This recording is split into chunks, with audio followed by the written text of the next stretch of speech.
ചോദ്യം നമ്പർ 19. അർണോസ് പാതിരിയുടേതല്ലാത്ത കൃതി. ശ്രീ യേശു വിജയം. അർണോസ് പാതിരിയുടേതല്ലാത്ത കൃതിയാണ് ശ്രീ യേശു വിജയം. അർണോസ് പാതിരിയുടേതായ കൃതികളാണ് ഉമാപർവം, പുത്തൻപാന, ചതുരന്ത്യം. അർണോസ് പാതിരിയുടെ കൃതികളാണ് ഉമാപർവം, പുത്തൻപാന, ചതുരന്ത്യം.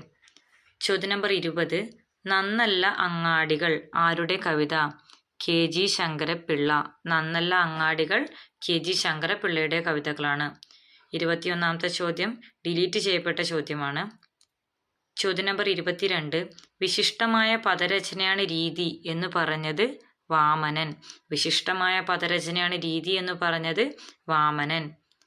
രാജരാജീയം എന്ന കൃതി എഴുതിയത് ആര്? കേസരിയെ ബാലകൃഷ്ണപിള്ള. ചോദ്യം നമ്പർ 23. രാജരാജീയം എന്ന കൃതി എഴുതിയത് കേസരിയെ ബാലകൃഷ്ണപിള്ള. ചോദ്യം നമ്പർ 24. നമ്പ്യാരുടെ ശൃംഗാര വർണ്ണനയെ അച്ചിക്കുറുപ്പും അടിച്ചുതളിക്കാരും തമ്മിലുള്ള ഇടപാടല്ലാതെ മറ്റൊന്നുമല്ല എന്ന് പരിഹസിക്കുന്നത് സാഹിത്യ പഞ്ചാനനൻ പി കെ നാരായണപിള്ള.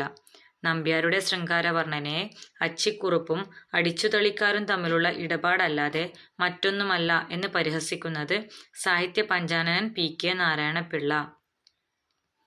ചോദ്യം നമ്പർ 25. മലയാള മാസങ്ങളെക്കുറിച്ച് വർണ്ണിക്കുന്ന മലയാം കൊല്ലം എന്ന മഹാകാവ്യം രചിച്ചത് കൊടുങ്ങല്ലൂർ കൊച്ചുണ്ണി തമ്പുരാൻ.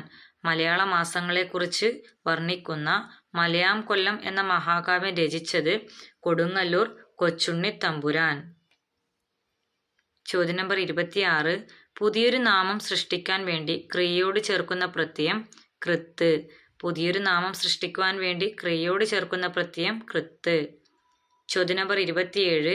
അപ്പുവിൻ്റെ അന്വേഷണം എന്ന കൃതിയിലൂടെ എം ലീലാവതി ആരുടെ നോവലുകളെ കുറിച്ചാണ് പഠിക്കുന്നത്?